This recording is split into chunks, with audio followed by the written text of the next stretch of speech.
अगला है संगीत। संगीत में जैसे आपने हे राम मेरे घर राम आए हैं, तो ये समय देखिए हे राम, ये सब जो प्रयोग किया जाता है संगीत में, उस पुलुक स्वर का प्रयोग किया जाता है और इसका प्रयोग संबोधन में करते हैं। संबोधन में कहने का मतलब आप महाभारत में सुने होंगे, हे केशव मुझसे शक्तिशाली दुनिया में और कौन है, हे माधव विश्व का सबसे धनुर्धारी बनने का अभिलाषा मैं रखता हूँ। ये सब जो है कृष्ण हे माधव हो रहा है, हे केशव, तो ये सब संबोधन हुआ।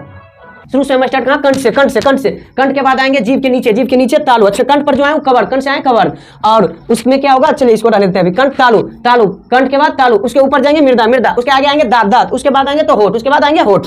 अच्छा, इसके बाद कंठ और यहाँ तालु, कंठ और इसके लगा हुआ में तालु, कंठ और तालु, उसके बाद कंठ और लास्ट मेरा होठ, कंठ और लास्ट मेरा होठ, उसके बाद क्या आएगा, दांत और जुड़ा हुआ होठ, दांत और जुड़ा हुआ होठ, और लास्ट में तालु, दांत और नाक, एक नाक भी जुड़ जाएगा। तो यहाँ से कवर, चवर, टवर, तवर, पवर, ये होता है ओ आ, हर्षाई दुर्गा, लेकिन हर्षाऊ दुर्गा लास्ट ओठ के पास जाएंगे, हर्षाऊ दुर्गा, फिर री री ली, ए आई ओ औ, फिर वकार। यहाँ क्या है हो, अब चूंकि हम जानते हैं विसर्ग का उच्चारण हो जैसा होता है, तो ये दोनों चला गया, और अनुस्वर लास्ट में जो कि दांत तालु नाक वाला। इसमें क्या है, जितने भी वर्ग वाला उसका खाली अंतिम वाला वर्ण, अंतिम वाला, जैसे अंगो यो नो मो पो, ये सब, सॉरी पो नहीं, नो और मो, इस तरह से, ठीक ना। उसके बाद यहाँ अगर देखें तो ये आपको दिख रहा होगा, ये कौन सा है, अंतस्थ वाला, यो रो लो, और यहाँ पर ही उष्म वाला, तालब से मुदंसो दंतसो। जय हिंद friends, welcome to my YouTube channel JBG teaching centre. मैं ऐसे आज आप लोगों के लिए संस्कृत व्याकरण में वर्ण को लेकर के आया हूँ कि वर्ण में किसे कहता हूँ, क्या है वर्ण, कैसे पहचाने। चूंकि अगर आप 9th और 10th का, मैं 10th सिलेबस का अगर जो पर्सनल यहाँ बात करूँ 10th सिलेबस का, तो 10th सिलेबस में जो पूछा जाता है वर्ण, वो किस प्रकार से पूछता है, क्या है वो, चलिए हम इसके बारे में देखते हैं आज। तो आइए हम अपने बोर्ड की ओर चले। देखिए हमारे बोर्ड पे क्या है, संस्कृत व्याकरण। संस्कृत व्याकरण से जो होता है वो मुख्य रूप से 3 चीज़ों में होता है। संस्कृत व्याकरण मुख्य रूप से 3 वर्ण, जैसे कि आप लोग इंग्लिश में पढ़े होंगे, लेटर, लेटर से मिलकर के वर्ड बनता है, वर्ड से सेंटेंस बनता है, सेम इसी प्रकार से यहाँ भी होता है। वर्ण, वर्ण को हम अक्षर भी कहते हैं, उससे मिलकर के पद हमारा बनेगा, यानी पद को शब्द कहते हैं, और उससे मिलकर के जो बनेगा वो वाक्य बनेगा। लेकिन यहाँ एक बात ध्यान रखिएगा, वर्ण से जो पद बनता है, यानी वर्ण से जो शब्द बनता है, वो वर्णों के सार्थक मेल से बनता है। अगर सार्थक मेल नहीं रहा, यानी उस वर्ण जो मिलकर के आपस में एक शब्द का निर्माण किया, उस शब्द का अगर कोई अर्थ नहीं निकल रहा है तो वो शब्द नहीं कहलाएगा। और यदि जो उस शब्द को मिला देते हैं और उससे कोई एक अर्थ नहीं निकलता है तो वो वाक्य नहीं कहलाएगा। यानी पद को जब सार्थक मेल होगा, यानी शब्द का जब सार्थक मेल होगा, तो उससे जो बनेगा उसे हम वाक्य कहेंगे। तो आइए हम लोग देखते हैं। तो जैसा कि आप देख रहे हैं कि हमारा वर्ण है, वर्ण 2 भागों में बटा होता है। आप पढ़े भी होंगे इंग्लिश में अगर लेटर, तो लेटर को हम 3 भागों में बांटते हैं, वोवेल, सेमी वोवेल और कॉन्सोनेंट। लेकिन अगर मॉडर्न में देखें तो केवल 2 ही भाग में बांटते हैं, एक वोवेल, दूसरा कॉन्सोनेंट। वोवेल को स्वर बोलते हैं और कॉन्सोनेंट को व्यंजन बोलते हैं। तो यहाँ पर एक है हमारा स्वर वर्ण, आप देख रहे होंगे, इसका एक पहला भाग जो है ये है स्वर वर्ण, यानी हम कह सकते हैं इसका पहला भाग स्वर्ण वर्ण और दूसरा भाग जो है इसका वो है व्यंजन वर्ण। अच्छा, व्यंजन देखिए, या तो इस तरह से व्यंजन लिखिए, या इस तरह से लिखिए, या ऐसे लिखिए, ये तीनों व्यंजन ही लिखा हुआ है, ठीक ना। आगे अगर हम देखें तो स्वर वर्ण जो है इसकी संख्या 13, इसकी संख्या 13। वहीं अगर व्यंजन वर्ण की बात करें तो इसकी संख्या 33 होती है, इसकी संख्या 33। देखिए स्वर्ण वर्ण 13 कौन है भाई, तो आप लोग पढ़ चुके होंगे, ओ आ, वही सेम होता है। देखिए ओ आ, हर्षई, दीर्घई, हर्षहु, दुर्गहु, री। उसके बाद आप पढ़े होंगे ए आई ओ औ, और आप 2 पढ़े होंगे, एक अनुस्वर और दूसरा विसर्ग।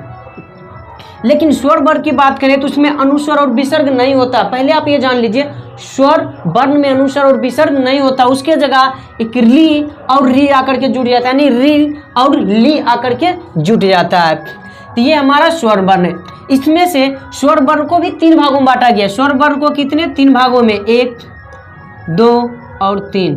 स्वर वर्ण को भी हमारे 3 भागों में बांटा गया है। नंबर 1 हर्स्व स्वर, हरिस्वर। अच्छा, स्वर वर्ण को जो 3 भागों में बांटा गया वो उसके उच्चारण के आधार पर बांटा गया, यानी उच्चारण करने पर वो कितना समय ले रहा है, यानी हम स्वर वर्ण का जब उच्चारण करते हैं वो कितने समय लेता है, इस आधार पर स्वर वर्ण को 3 भागों में बांटा गया। वहीं अगर हम बात वर्ण का करें तो इसको भी जो 2 भागों में बांटा गया है उच्चारण में, यानी स्वर वर्ण क्या है, वैसा वर्ण जो जिसका उच्चारण किसी दूसरे वर्ण की सहायता लिए बिना किया जाता है, यानी स्वर वर्ण वो वर्ण है जिसका उच्चारण स्वतः होता है, यानी ये किसी दूसरे पर निर्भर नहीं है, आत्मनिर्भर है। स्वर वर्ण क्या है? आत्मनिर्भर है, खुद पे निर्भर है, यानी ये इसका उच्चारण करने के लिए, इसे लिखने के लिए हमें किसी भी दूसरे वर्ण की जरूरत नहीं पड़ती है। जबकि व्यंजन वर्ण क्या है? वैसे वर्ण है जो स्वर वर्ण पे निर्भर करता है, यानी ये आत्मनिर्भर नहीं है, ये स्वर वर्ण पे निर्भर करता है। व्यंजन वर्ण क्या है? स्वर वर्ण पे निर्भर करता है। क्योंकि आप जानते हो कि एग्जाम में आपका परिभाषा नहीं पूछा जाएगा, फिर भी अगर किसी को लिखना है परिभाषा तो आप लिख सकते हो। वर्ण किसे कहते हैं? तो वैसे ध्वनि जिसे हम अलग अलग नहीं कर सकते, खंडित नहीं कर सकते, टुकड़ों में नहीं बांट सकते, उस ध्वनि को ही हम वर्ण कहते हैं। वर्ण दो प्रकार के होता है, एक स्वर वर्ण, दूसरा व्यंजन वर्ण। स्वर वर्ण क्या है? वैसे वर्ण जिसका उच्चारण बिना किसी दूसरे वर्ण की सहायता लिए किया जाता हो, यानी वैसे वर्ण जो स्वयं यानी खुद से उच्चारित होता हो, उसे स्वर वर्ण कहते हैं। और व्यंजन वर्ण वैसे वर्ण जिसका उच्चारण स्वर वर्ण की सहायता से किया जाता है। जिसका उच्चारण किसके सहायता से? भाई स्वर वर्ण की सहायता से किया जाता है, उसे व्यंजन वर्ण। अच्छा, व्यंजन वर्ण की संख्या 33 है, क्या है वो आगे देखते हैं। अगला देखिए, तो स्वर वर्ण को उच्चारण की सहायता, उच्चारण के आधार पर 3 भागों में बांटा गया। एक है हर्ष स्वर, हर्ष स्वर को ही हम मूल स्वर भी कहते हैं, ये इसे मूल ध्वनि भी कह देते हैं। क्या कहते हैं? मूल। इसकी संख्या 5 है, इसकी संख्या 5, जिसे अ, ई, उ, री और ली, ये पांचों है जो कम समय लेता है, बहुत ही कम, यानी एक मात्रा का समय लेता है। कितना समय लेता है? एक मात्रा। ये सब ऑब्जेक्टिव में पूछता है, ये सबको गौर से देखिएगा। स्वर वर्ण, मूल स्वर या मूल ध्वनि की संख्या 5, कौन? अ, ई, उ, री और ली। अच्छा, ये कितना समय लेता है? एक समय लेता है, यानी सबसे कम समय। तो सबसे कम कौन सा वर्ण लेता है? तो स्वर वर्ण का हर्ष स्वर हो जाएगा। अगला की अगर हम बात करें तो अगला जो हमारा 2 नंबर है स्वर वर्ण का दूसरा भाग, वो दीर्घ स्वर है। दीर्घ स्वर क्या है? वैसे स्वर जो हर्ष स्वर के 2 गुना समय लेता हो, यानी इसमें 2 मात्रा का समय लगता है, हर्ष स्वर का 2 गुना। हर्ष स्वर क्या कहेंगे? वैसे स्वर जिसका उच्चारण सिर्फ में एक समय का मात्रा लगता हो, यानी जो सबसे कम समय लेता है उच्चारित होने में, वो हर्ष स्वर हो गया। दीर्घ स्वर वैसे स्वर जो जिसका उच्चारण, दीर्घ स्वर क्या है? वैसे स्वर जिसका उच्चारण करने में हर्ष स्वर का 2 गुना समय लगता है, उसे हम क्या कहते हैं? दीर्घ स्वर। इसकी संख्या 8 है, कौन? आ, ई, उ, री, ए, आई, ओ और औ, ये जो है 8 हुआ। कितने हैं भाई? 8 हुआ। और ये जो है 2 स्वरों को मेल से बनता है। 2 स्वर के मेल से कहने का मतलब, जिसे आप जानते हो कि अगर हम ओ जोड़ ओ कर देते हैं तो आ जाता है। क्या आ जाता है? आ। ई जोड़ ई कर देते हैं तो आ जाता है दीर्घ ई। इस प्रकार से सभी बनता है। ओ जोड़ ओ करेंगे तो औ आ जाएगा, यानी इस तरह से चीजें होती है। तो ये सब हम लोग देखेंगे स्वर, जब हम ये पढ़ाएंगे आपको संधि, जब क्या पढ़ाएंगे हम आपको? संधि। तब हम संधि विच्छेद में, संधि जब पढ़ाएंगे तो संधि विच्छेद में हम इस चीज को देखेंगे, ठीक ना। तो ये इसका हो गया है। अगला अगर बात करें तो ये है प्लुत स्वर। अगला स्वर का तीसरा क्या है? प्लुत स्वर, यानी वैसे स्वर जिससे संबोधन में प्रयोग किया जाता है, वैसे स्वर वर्ण जिसका प्रयोग संबोधन में किया जाता हो, उसे हम क्या कहते हैं? प्लुत स्वर। प्लुत स्वर क्या है? वैसे वर्ण जिसका प्रयोग संबोधन में, जिसने हे कृष्ण, कृष्ण के आगे देखिए यहाँ हे लगा दिए, हे राम, ये अच्छा इसमें देखिए जोर डाला जा रहा, हे कृष्ण, हे राम, हे प्रभु, हे दयानंद इत्यादि। तो ये सब, अच्छा ये 3 मात्रा का समय लेता है। कितना मात्रा का? 3 मात्रा, यानी हर्ष स्वर का 3 गुना और दीर्घ स्वर का 1.5 गुना समय लेता है। और ये सबसे अधिक समय लेता है, सबसे कम समय लेने वाले हर्ष स्वर और सबसे अधिक समय लेने वाले प्लुत स्वर। और इसमें जोर लगाकर बोलना पड़ता है। इसमें कैसे कैसे बोलना पड़ता है? जोर लगाकर। इसका प्रयोग वेदांत, वेदांत क्या है? तो वेदों को प्रकट करने का कर सकते हो। जिस तरह की हमारा व्याकरण क्या, शुद्ध शुद्ध बोलने का, लिखने का, पढ़ने का, जिसके द्वारा से पढ़ते हैं तो हम क्या कहते हैं? व्याकरण किसे कहते हैं? तो वैसे शास्त्र जिसकी सहायता से हम शुद्ध शुद्ध पढ़ना, बोलना, लिखना इत्यादि चीजों को सीखते हैं, उसे हम व्याकरण कहते हैं। सेम वही प्रकार का ये भी एक प्रकार का शास्त्र है हमारा वेदांत, जो वेद को क्या करता है? समझने में, बुझने में, उसकी जानकारी को मतलब कि हासिल करने में इत्यादि में सहायता प्रदान करता है, जो 6 प्रकार के होते हैं। अगला है संगीत। संगीत में जैसे आपने हे राम मेरे राम, मेरे घर राम आए हैं, तो ये सब में देखिए हे राम, ये सब जो प्रयोग किया जाता है संगीत में, उस प्लुत स्वर का प्रयोग किया जाता है। और इसका प्रयोग संबोधन में करते हैं। संबोधन में कहने का मतलब आप महाभारत में सुने होंगे, हे केशव मुझसे शक्तिशाली इस दुनिया में और कौन है। हे माधव, विश्व का सबसे धनुर्धारी बनने का अभिलाषा मैं रखता हूँ। ये सब जो है कृष्ण, हे माधव हो रहा है, हे केशव, तो ये सब संबोधन हुआ। चलिए आगे अब अगर हम देखें तो आगे हम देखते हैं वर्ण, व्यंजन वर्ण को। तो व्यंजन वर्ण जो हमारा होता है 33, जिसमें से एक क ख ग घ अंग च छ ज झ या छ। झ को देखिए दो तरीका से लिखते हैं। झ को कितने तरीके से लिखते हैं? दो तरीके से। उसके बाद ट ठ ड ढ न, त थ द ध न, प फ ब भ म। ये सब में हम लोग क्या करते हैं, इसका जो पहला अक्षर होता है यानी क ख ग घ जो हम बोल रहे हैं, क का पहला अक्षर, तो इसका एक वर्ग बना देते हैं, क वर्ग। चो का पहला अक्षर से इसका एक अलग वर्ग बन जाता है, च वर्ग। टो का पहला अक्षर से ट वर्ग, त पहला अक्षर त वर्ग, प पहला अक्षर प वर्ग। ये एक वर्ग बना दिए। और इस वर्ग में एक में 5, तो 5 को वर्ग बन रहा है, तो 25 लेटर है, इसमें 25 वर्ण है। और इसे स्पर्श वर्ण, स्पर्श वर्ण करने का मतलब कहीं ना कहीं ये स्पर्श करता है, तो हम इसे क्या कहते हैं? स्पर्श वर्ण। तो पूछेगा स्पर्श वर्ण क्या है, तो इस 25 में से कुछ भी दिया तो हो जाएगा स्पर्श वर्ण। अगला इसी में देखिए आता य र ल व, तालब सो, मूर्धन सो, धन सो हो। आपका एक बच जाता होगा यहाँ पर ही अक्षो तरो गियों। तो ये हमारा संयुक्त होता है। ये हमारा क्या होता है भाई? संयुक्त। ये हमारा क्या होता है? तो ये हमारा संयुक्त होता है। ये हमारा संयुक्त, जो कि हम लोग देखेंगे। आइए, तो य र ल वो को अंतस्थ वर्ण कहते हैं, जो कि 4 होता है। और तालब से, मूर्धन से, धन से और हो को उष्म वर्ण कहते हैं, जो कि ये भी 4। अच्छा, ये सो को किसी को तालब सो, किसी को मूर्धन सो, किसी को धन सो क्यों बोलते हैं? इसके उच्चारण के अनुसार, यानी कि तालब सो जो है तालु से उच्चारित होता है, इसलिए इसे तालब सो बोलते हैं। मूर्धन सो जो होता है मुर्दा से इसका उच्चारण होता है, इसलिए मूर्धन सो। धन सो इसका दांत से उच्चारण होता है, इसलिए इसे धन सो बोल देते हैं। इस तरह से, ठीक ना। इसी में आप एक देखोगे जिह्वा मूल्य। जिह्वा मूल्य क्या है भाई? तो को और खो के आगे एक विशेष प्रकार का चिन्ह जोड़ दिया जाता है, जिसे हम जिह्वा मूल्य कहते हैं। और उपधामनीय बोलते हैं। उपधानीय जो पो और फो के आगे उसी चिन्ह को जोड़ देने पर उपधामनीय बनता है, ठीक ना। चलिए अब आगे हम देखते हैं। तो देखिए ओ हम एक अनुस्वर और विसर्ग बन गया था। तो एक बात पहले ही जान लीजिए, अनुस्वर का उच्चारण अनुस्वर होता है, लेकिन हम जब सेंटेंस में उच्चारण विसर्ग को करते हैं तो आधा हो के जैसा होता है। किसके जैसे आता हो? जैसे विसर्ग। हाँ देखो लास्ट में आ रहा ना, जिसे हम बोलते हैं संता ता हा, देखो लास्ट में हा रहा है, तो ये तो इसका उच्चारण विसर्ग का हो जैसा। और इसे हम बोलते हैं अयोगबा। इसे क्या बोलते हैं? अयोगबा। और इसकी संख्या 2 होता है, अनुस्वर और विसर्ग। अगला है घोष वर्ग। घोष वर्ग क्या है भाई? तो वर्गों का, जिसमें ये आप देख रहे हो वर्ग, क वर्ग, च वर्ग, ट वर्ग, त वर्ग, प वर्ग, ये जो वर्गों का उसका तृतीया, चतुर्थ और पंचम, यानी तृतीया, चतुर्थ और पंचम कहने का मतलब ये मेरा हो गया कि आप क वर्ग का देखें तो क वर्ग का ये है प्रथम, ये क्या है? प्रथम, ये है द्वितीय, ये है तृतीय, ये है चतुर्थ और ये है पंचम। तो ये जो तृतीय, चतुर्थ और पंचम बोल रहा है, ये सब जो आता है हमारा घोष वर्ण में आता है, यानी ग घ अंग, ज झ य, ड ढ न, द ध न, ब भ म, ये जो आता है हमारा घोष वर्ण में आता है। किसमें? घोष। और ये क्या है? अंतस्थ वर्ण। अंतस्थ वर्ण कहने का मतलब य र ल वो और साथ में हो भी, साथ में हो भी। तो ये सब जो इसकी संख्या 20। कैसे भाई? तो 3, 5 को पैतिया, 15, 15, 4, 19 और एक हो 20 गो। अघोष वर्ण जो बच गया, अघोष वर्ण, जिसे ये दोनों प्रथम और द्वितीय बच गया और हमारा ये बच गया तीनों।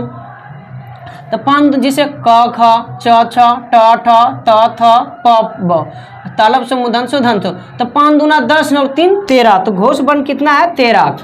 ये समझ में आ गया होगा। अगला है अल्पप्राण। अल्पप्राण मतलब जिसमें कम समय लगता है, जिसमें वर्गों के प्रथम, तृतीय और पंचम वर्ण, यानी वर्गों के इस बार क्या प्रथम भी होगा, प्रथम, तृतीय वाला और पंचम वाला, यानी क ग अंग, च ज य, ट ड न, त द न, प ब म, ये वाला। और साथ में इसके साथ क्या आएगा? अंतस्थ वर्ण भी आएगा, यानी य र ल व, ये सबको हम अल्पप्राण भी बोलते हैं। एक बात देख लीजिए कि किस मतलब क को अल्पप्राण, अघोष वर्ण दोनों बोलते हैं, कवर्ग भी बोलते हैं। तो इस तरह से चीजें होती जा रही है। तो इसकी संख्या कितनी है भाई? 19, क्योंकि 3 को आ रहा था, 5 तिया 15 और 4 19। वहीं अगर हम महाप्राण की बात करें तो इसमें वर्णों की जो है 14 गो है। कौन कौन है भाई? तो जो बच गया था द्वितीय और चतुर्थ, घ घ, छ झ, ठ ड, थ ध, फ भ, ये हो गया। और साथ में इसका क्या हो जाएगा? तो साथ में उष्म वर्ण, हो को खाली छोड़ देंगे, हो को छोड़ देंगे तो उष्म वर्ण, तालब से, मूर्धन से और धन से। और साथ में क्या होगा, साथ में उष्म वर्ण हो जाएगा, साथ में उष्म वर्ण, यानी य मतलब तालब स्वर, मूर्धन्य स्वर, धन्य स्वर और हो जाएगा। अच्छा, इसमें जो है रोमन में जब हम लिखते हैं तो एच जोड़ देते हैं। क्या जोड़ देते हैं? एच। जैसे को का को के, को का हम बात करें तो केवल के, लेकिन खो का के और देखिए एच जुड़ गया। गो का केवल जी और घो का देखिए एच जुड़ गया। तो ये इस तरह से होता है। उम्मीद करते हैं कि चीजें आपको समझ में आ गई होगी। आगे चलिए, अब हम लोग देखते हैं इसका उच्चारण स्थान क्या है और कैसे होता है। अगर आपसे मान लीजिए क्वेश्चन पूछ दिया, निम्नलिखित में कौन महाप्राण है, ऑप्शन में दे दिया मान लीजिए आपको, महाप्राण में ग, क, ग, च, भो, तो हमारा भो हो जाएगा। बोलेगा निम्नलिखित में कौन महाप्राण, और घोष वर्ण भी है, महाप्राण भी है और घोष वर्ण भी है। जैसे जैसे गो, अंगो, घो, इनमें से कोई नहीं। देखिए घो इसमें भी है, घो इसमें भी है, तो ये हो जाएगा। इस तरह से चीजें पूछ देगा। वह कौन सा ऐसा वर्ण है जो सबसे अधिक समय लेता है? तो अगर स्वर दिया हुआ है, प्लुत दिया है तो प्लुत स्वर, अब प्लुत नहीं दिया, स्वर दिया हुआ है तो स्वर, क्योंकि इसी का तो ये प्रकार है स्वर वर्ण। पूछेगा निम्नलिखित में किसकी संख्या 8 होती है, तो दीर्घ स्वर की होती है। इस तरह से जब पूछा जाएगा तो हम बनाएंगे। उम्मीद करते हैं चीजें समझ में आएगी। चलिए अब हम लोग आगे बढ़ते हैं और इसका उच्चारण स्थान देखते हैं। तो आइए अब हम लोग आगे देखते हैं। तो देखिए वर्णों का उच्चारण स्थान हम देखें, पहले हम ये जान ले कि ध्वनि क्या होता है। तो ध्वनि यंत्र क्या है? ध्वनि यंत्र यानी वैसा यंत्र जिससे ध्वनि निकलता है। जिसे आप वाद्य यंत्र सुने होंगे, जिससे ध्वनि क्या बजाते हैं, जिसे बजा करके ध्वनि निकालते हैं। बट हम भाई बजाया तो नहीं जाता है, मेरा क्या है खुद स्वतः निकलता है जब हम बोलने लगते हैं। तो ध्वनि यंत्र क्या है? जिसमें ध्वनि निकलता है। जिसे कहने का मतलब हमारा कंठ, कंठ से ध्वनि निकलता है। तालु यानी नीचे वाले भाग से निकलता है। मुद्रा यानी ऊपर वाले से निकलता है। होठ से हमारा दांत से, जीभ से इत्यादि से निकलता है। तो कंठ, तालु, होठ, ओष्ठ मतलब होठ, नासिक मतलब नाक, दंत मतलब दांत इत्यादि से निकलता है। जैसे पहला हम देख रहे हैं कंठय वर्ण। कंठय वर्ण क्या है? वैसा वर्ण जिसका उच्चारण कंठ से होता है। फिर से सुनिएगा, कंठय वर्ण कहने का मतलब जिसका उच्चारण कंठ से होता हो। जैसे ओ, आ और कवर। कवर कहने का मतलब, कवर कहने का मतलब आप पढ़ चुके हो, को, ख, ग, घ और अंग, ये हो गया कवर। हो और विसर्ग, विसर्ग कहने का मतलब ये वाला। अच्छा, विसर्ग का ये भी बता चुके हैं, उच्चारण होके जैसा ही होता है। विसर्ग का उच्चारण होके जैसा ही होता है। जैसे आप देख सकते हो ओ मतलब ओ आ, कु मतलब को वर्ग, ह मतलब हो और विसर्ग मतलब विसर्ग। इसका उच्चारण कहाँ से होता है? कंठ से होता है। तो ये हमारा हो गया कंठय वर्ण, यानी ओ आ, क ख ग घ अंग हो और विसर्ग। अगला है तालव्य वर्ण। तालव्य वर्ण क्या है? जिसका उच्चारण तालु से होता है। तालु, तालु कहने का मतलब आप ये देख रहे हैं, जीभ जो होता है, जीभ के नीचे वाले भाग को तालु कहते हैं और जीभ के ऊपर जो भाग है उसे हम मुद्रा कहते हैं। ऊपर वाला को मुद्रा, नीचे वाला को तालु। तो ये नीचे यानी तालु है, जिसमें ई, दीर्घाई और चवर। चवर कहने का मतलब च, छ, ज, झ और इयो, और साथ में यो और सो भी। लेकिन कौन सा सो? तो तालव्य। तालव्य मतलब अभी जस्ट हम बोले थे ना कि तालु से उच्चारण होने के कारण इसे तालव्य सो कहते हैं। जैसे ई मतलब ई और दीर्घाई, चू मतलब चवर, य, स, इसका उच्चारण तालु से। कहां से? तालु से। तो हम इसे क्या कहेंगे? इचुये सानम तालु। ई क्या है? अकुह विसर्जन्यानम कंठा। अगला है मुद्रांत वर्ण। मुद्रांत वर्ण क्या है? मुद्रांत जिसका उच्चारण मुद्रा से होता है। कहां से? मुद्रा। जिसे री, री। टवर, टवर कहने का मतलब ट, ठ, ड, ढ, नो, ये मेरा टवर वर्ण है। अच्छा, और रो और सो, रो और सो, लेकिन कौन सा सो? तो मूर्धन्य सो। मूर्धन्य सो मतलब क्यों? क्योंकि उच्चारण कहाँ? मुद्रा से हो रहा। मुद्रा से उच्चारण होने के कारण इसे हम मुद्रांत सो कहते हैं। जैसे री, री, ली दोनों हो गया। टू, टू मतलब टवर, र, स, इसका उच्चारण मुद्रा से। तो इसीलिए इसे क्या कहेंगे? रिटूर सायाम मुद्रा। अगला है दंत। दंत ऐसे भी लिख सकते हैं या ऐसे भी लिखते हैं, ठीक ना। दंत वर्ण जिसका उच्चारण दांत से होता है। जिससे ली, तवर, तवर कहने का मतलब त, थ, द, ध, नो, और लो और सो। सो कौन है इस बार? दंत सो। दंत सो क्यों? क्योंकि उसका उच्चारण दांत की सहायता से हो रहा है। किसकी सहायता से? दांत के उच्चारण। ली मतलब ली, तवर, तू मतलब तवर। आप देख रहे हो कवर लगा कु, तवर, टवर्ग लगा टू, तवर, चवर के लिए टू, तवर के लिए तू। लो और सो, लो और सो लास्ट वाला तो इसे भी कुछ नहीं होता, इसका उच्चारण दांत से। इसीलिए इसे क्या कहते हैं? लिटू लसानाम दंता। होस्टय वर्ण। होस्टय वर्ण मतलब जिसका उच्चारण होस्ट से, होस्ट मतलब होठ से, होस्ट मतलब होठ से। जैसे उ, दीर्घ, पवर। पवर कहने का मतलब प, फ, ब, मो, ये जैसे उ दुर्गा हो, उ मतलब फवर्ग। अच्छा, इसका उच्चारण होठ से, इसलिए इसका उच्चारण होठ से। देख सकते हैं आप, अगर ये दे दिया तो पता चल जाएगा लास्ट वाला से कि उसका उच्चारण कहाँ। देख रहे हैं, लास्ट वाला बता रहा है उच्चारण कहाँ, और शुरू वाला बता रहा है इसमें क्या क्या आएगा, शुरू वाला बता रहा है इसमें क्या क्या होता है। आपको ये दिया तो भी पता चल जाएगा, ये दिया तो भी पता चल जाएगा। अगला है कंठय तालव्य। कंठय तालु मतलब जिसका उच्चारण कंठ और तालव दोनों के सहायता, कंठ और तालु दोनों के सहायता, जैसे ए आई, तो ए आई इसमें हो गया। इसका कहाँ है भाई, कंठ से और तालु से भी, कंठ से और तालु से भी। इसे क्या कहते हैं, ए दैत्य कंठे तालु। अगला है कंठस कंठ्योष्ठय। कंठ्योष्ठय वर्ण यानी जिसका उच्चारण कंठ से और ओठ से दोनों से होता है, कंठ और ओठ दोनों से होता है, जैसे ओ आ, आप बोलते हो तो ये, इसे क्या कहते हैं, ओ, कंठ से भी और ओठ से भी, इसलिए कंठो। अगला है दंत्योष्ठय वर्ण यानी जिसका उच्चारण दांत और होठ दोनों से, दांत और होठ दोनों। ये वकार, वकार कहने का मतलब वो, यह वकार जिसमें होता है ना, को आकर, खो आकर, गो आकर यानी ओकार वाला, तो वकारण से हो जाएगा वो वाला। दंतो देखिए दांत और ओठ दोनों से होता है, तो इसे क्या कहेंगे, वकारस्य दंत्योष्ठय।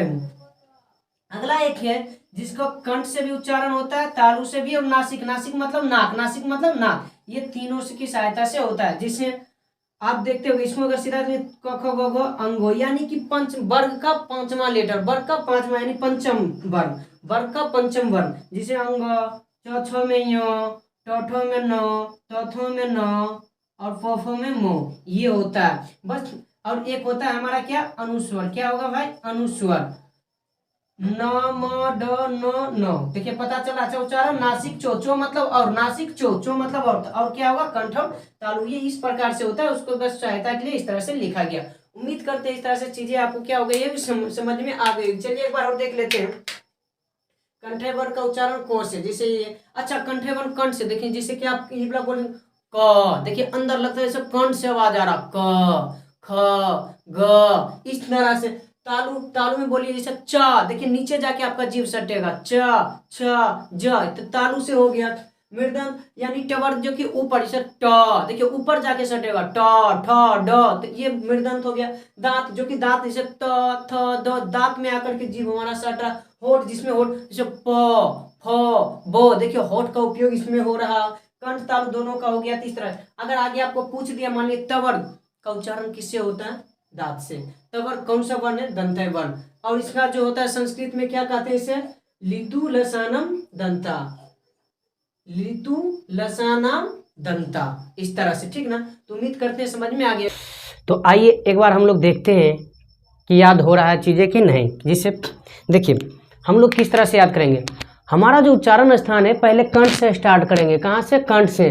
कंठ से होते हुए हम जाएंगे जीभ के नीचे वाले भाग, जीभ के नीचे वाले भाग तालु के पास, उसके जीभ के ऊपर वाले भाग मुर्दा के पास, उसके आगे आएंगे तो दांत आएगा यानी दांत, और उसके आएंगे तो होठ आएगा, इस तरह से। यानी हम लोग पहले देखेंगे कंठ, उच्चारण स्थान कंठ, कंठ, कंठ से नीचे, कंठ, कंठ पे आ गया। अब कंठ के बाद जो होगा जीभ के नीचे तालु, जीभ के नीचे तालु। अच्छा, जीभ के नीचे तालु, तालु, फिर इसके ऊपर तो जीभ के ऊपर मुर्दा, सॉरी मुर्दा, और जीभ के जब ऊपर मुर्दा गया, अब उसके आगे आएंगे तो दांत आएगा। कौन आएगा भाई, दांत। अब दांत से आगे आएंगे तो होठ, होठ यानी ओष्ठ। उम्मीद करते हैं ये चीजें इस तरह से आप समझ गए होंगे। तो देखिए आगे अब हम लोग देखते हैं। तो इसमें कंठ में जो देखेंगे ये कवर्ग से स्टार्ट होगा। क्या चीज से, कवर्ग।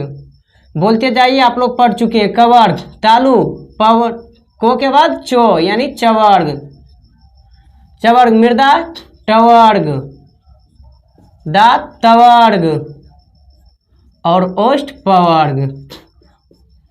इस तरह से आप लोग पढ़ चुके हैं। ये याद करने का एक तरीका है कि कंठ, कंठ के बाद जीभ के नीचे तालु, तालु में कवर्ग स्टार्ट किया, फिर तालु का चवर्ग, उसके दांत जीभ के फिर ऊपर चले जाएंगे यानी मुर्दा, मुर्दा मतलब टवर्ग। अब उसके आगे आएंगे तो दांत आएगा, दांत मतलब तवर्ग, और ओठ मतलब पवर्ग, यानी इस सब का उच्चारण स्थान ये होता है।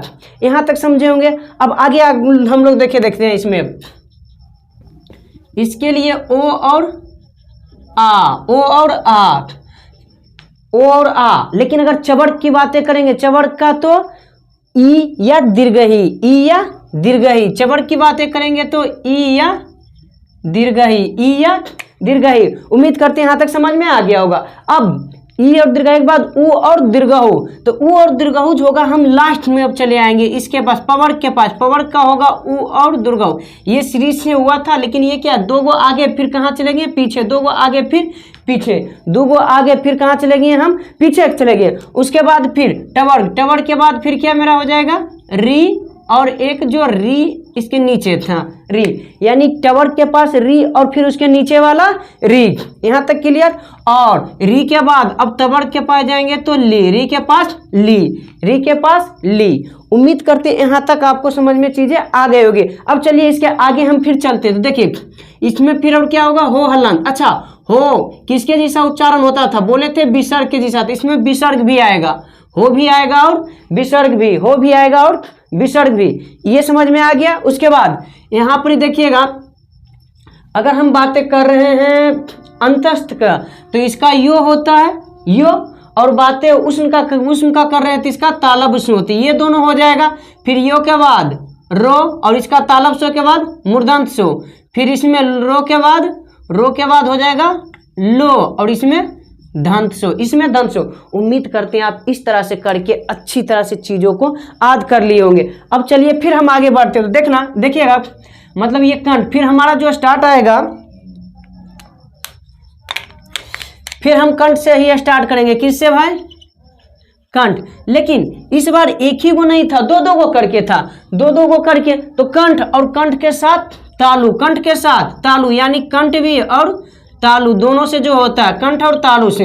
कंठ और तालु में देखिए, अगर हम अब वापस कंठ और तालु के पाए जाएंगे, तो चूंकि मेरा स्पर्श वर्ण जो भी था, स्पर्श वर्ण तो खत्म हो चुका है मेरा।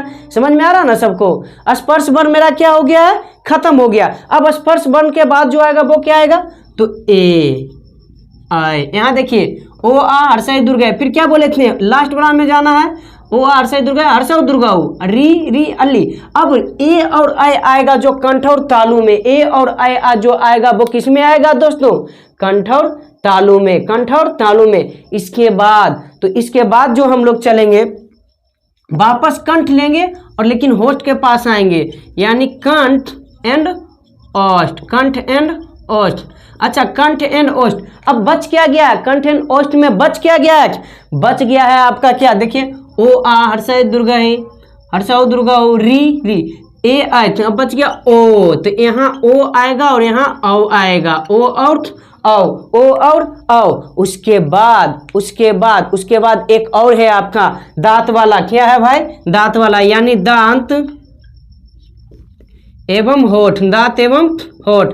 दांत और होठ का जो होगा वो क्या होगा, तो वकार वाला, वो कार वाला, वो कार वाला। और एक था, याद कीजिए, के बाद एक और रह गया मेरा, वो क्या रह गया, तो वो रखिए क्या रह गया भाई, दांत, सॉरी, देखिए उसके बाद मेरा एक और रह गया, एक और क्या रह गया, तो मेरा क्या रह गया, तालु, क्या रह गया, तालु। उसके आगे आएंगे तो दांत, उसके आगे आएंगे तो दांत, और दांत के बाद एक इसमें नाक भी आता है, नाक न, ये क्या है भाई, तो सभी का पांचवा लेटिन वर्ण, यानी कवर्ग हो, कवर्ग, चवर्ग, टवर्ग, तवर्ग, पवर्ग, सबका अंतिम। जैसे कवर्ग का सबसे अंतिम अंगो, चवर्ग का सबसे अंतिम न्यो, टवर्ग का सबसे अंतिम नो, तवर्ग का सबसे अंतिम नो, और पवर्ग का सबसे अंतिम मो, और इसी में एक जुट जाता आकर के क्या, अनुस्वर। उम्मीद करते हैं आपको चीजें समझ में आ गई, और आप अगर मेरे साथ बोल पाए होंगे तो याद होगा कि हम शुरू से जो स्टार्ट करते हैं, देखिए एक मिनट, देख शुरू से हम स्टार्ट कहाँ, कंठ से, कंठ से, कंठ से, कंठ के बाद आएंगे जीभ के नीचे, जीभ के नीचे तालु, तालु, तालु, कंठ के बाद तालु, उसके ऊपर जाएंगे मृदा, मृदा, उसके आगे आएंगे दांत, दांत, उसके बाद आएंगे तो होठ, उसके बाद आएंगे होठ। अच्छा, इसके बाद कंठ और यहाँ तालु, कंठ और इसके लगा हुआ में तालु, कंठ और तालु, उसके बाद कंठ और लास्ट मेरा होठ, कंठ और लास्ट मेरा होठ। उसके बाद क्या आएगा, दांत और जुड़ा हुआ होठ, दांत और जुड़ा हुआ होठ, और लास्ट में तालु, दांत और नाक, एक नाक भी जुड़ जाएगा। तो यहाँ से कवर्ग, चवर्ग, टवर्ग, तवर्ग, पवर्ग, ये होता है ओ आ हर्षय दुर्गा। लेकिन हर्षव दुर्गा लास्ट ओठ के पास जाएंगे, हर्षव दुर्गा, फिर री री ली, ए आए, ओ औ, फिर ओकार। यहाँ क्या है, हो, अब चूंकि हम जानते हैं विसर्ग का उच्चारण हो जैसा होता है, तो ये दोनों चला गया। और अनुस्वर लास्ट में जो कि दांत तालु नाक वाला है, इसमें क्या है, जितने भी वर्ग वाला उसका खाली अंतिम वाला वर्ण, अंतिम वाला, जैसे अंगो, यो, नो, मो, पो, ये सब, सॉरी पो नहीं, नो और मो, इस तरह से, ठीक ना। उसके बाद यहाँ अगर देखें तो ये आपको दिख रहा होगा, ये कौन सा है, अंतस्थ वाला, यो, रो, लो, और यहाँ पर ही उष्म वाला, तालब से मुदंसो दंतसो। उम्मीद करते होंगे आगे होगा समझ में आ गया हो तो हमारे वीडियो को लाइक कीजिए, शेयर कीजिए और हमारे चैनल को सब्सक्राइब कीजिए। अगर आपको कहीं डाउट आ रहा है तो कमेंट कीजिए, आपको समझ में नहीं आया, इसे और अच्छे तरह से हम समझाएं, या कहीं बोलने में हमसे मिस्टेक हुआ तो आप कमेंट कर सकते हैं। आज के वीडियो तो यहीं तक, अगले बार हम लेकर के आएंगे आपके लिए संधि संस्कृत में। तो आज के लिए यहीं तक। जय हिंद, जय भारत। आप स्क्रीनशॉट ले सकते हैं।